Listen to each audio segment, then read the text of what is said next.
کوئی چھوٹی چیز کا نام نہیں ہے. بس آپ یوں ہی سمجھ لیں کہ اگر جو شخص جان بوجھ کر روزہ چھوڑے یا روزے کو ترک کرے اسے 61 روزے رکھنے پڑیں گے ایک روزے کے بدلے.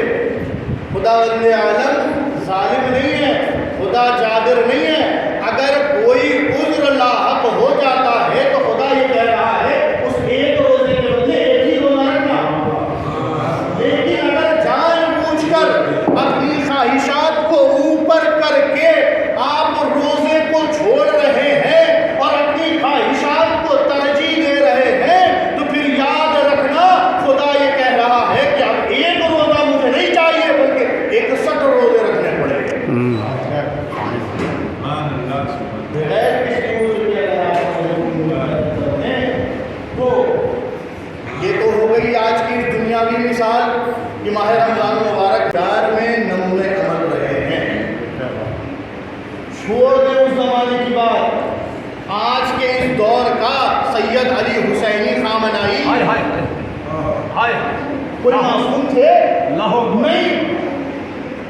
اللہ نے کچھ انہیں ظاہری طور سے کچھ عطا کر دیا تھا, کوئی بہت زیادہ زمین و جائیداد ان کے پاس. ان کا جب آپ گھر دیکھیں گے چھوٹا سا گھر, اس میں بھی علی خامنائی کے پاس اتنی زیادہ طاقت, اتنا زیادہ پاور.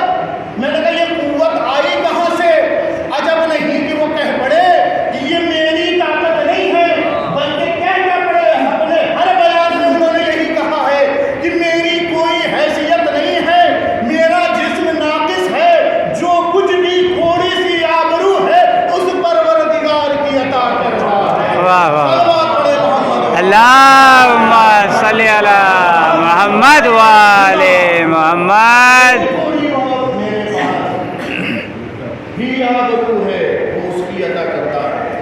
یقین جانے جو کوئی بھی راہ خدا میں اپنی زندگی کو صرف کرے گا خدا اسے ایک ایسی قوت سے نوازے گا. یہ ارشاد فرمایا تھا اور یہ کہا تھا کہ اللہ یہ ارشاد فرما رہا ہے کہ ہم جو ہے تم مومن اس وقت بنو گے, مومن بننے کے بعد تم تقوی الہی اختیار کرو گے, وسیلہ اختیار کرو گے, اور جب وسیلہ اختیار ہو جائے گا تب اللہ کی راہ میں جہاد کرو گے.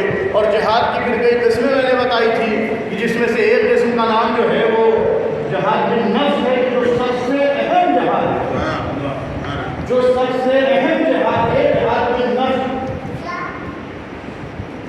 ماہ رمضان مبارک چل رہا ہے, اس سے بہتر مثال جہاد بالنفس کی اور کچھ کہیں نہیں جا سکتی. ماہ رمضان المبارک چل رہا ہے, جن حضرات کو صبح اٹھتے ہی چائے کی عادت ہے انہیں اب چائے نہیں ملے گی. میں نے کہا یہ کون سا دستور ہے؟ کہا ہمارا نفس ہم سے یہ کہہ رہا ہے کہ تم صبح اٹھتے صحیح چائے پی لو, لیکن عبادت پروردگار ہمارے سامنے جب آئے گی تو ہم یہی کہیں گے ماہ رمضان مبارک چل رہا ہے, ہم ابھی چائے نہیں پئیں گے, ابھی اگر ہمیں چائے پینا بھی ہوگا تو نماز مغرب کے بعد پیئیں گے. یہ آپ کو کون سی شے روک رہی ہے؟ آیا چائے حرام ہے؟ سب ایک جھوٹ ہوتے ہیں نہیں ہمارا چائے تو حرام نہیں ہے. میں نے کہا کم سے کم صبح اٹھتے صحیح, بعض لوگ صبح اٹھتے گرم پانی پیتے ہیں. آپ صبح اٹھیں آپ گرم پانی ہی پی لیں, فوراً کہیں گے نہیں, پروردگار کی طرف سے یہ عطاعت پروردگار ہے. جہاں نفس انسانی کو مارنا پڑے گا تو پتہ یہ چلا کہ ماہ رمضان المبارک میں اگر آپ اپنی خواہشات کو دبا کر مغربین تک اپنے آپ کو باقی رکھ رہے ہیں تو اس کا مطلب یہ ہے کہ عبادت پروردگار یا اطاعت پروردگار جیت رہی ہے اور نفس انسانی ہار رہا ہے. واہ واہ واہ واہ, اللہم صلی علی محمد و آل محمد. سبحان اللہ. یقین جانے کسی ایک بہترین نتیجے پر آپ پہنچیں گے ہی پہنچیں گے. بہرحال مشورہ لے لیا گیا, جنگ خندق ہوتی گئی. بعض تاریخ میں ملتا ہے کہ جو ہے جنگ خندق جو ہے 20 میٹر اس کی گہرائی تھی اور لمبائی میں جو ہے پورے اطراف میں پھیلی ہوئی تھی, اور جنگ خندق جو ہے وہ ہوتی.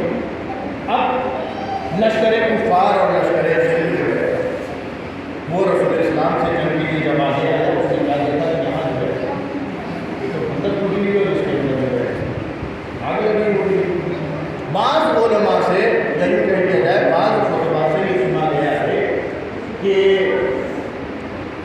جنگ خندق میں بھی بعض لوگ جاسوس تھے جنہوں نے بعض مقامات پر جنگ خندق کو چھوٹی کر دی تھی تاکہ جو ہے وہ گھوس لے کر چھوٹی کر دی تھی تاکہ جو ہے لشکر کفار اور شرک جو ہے وہ اس پار آ سکے۔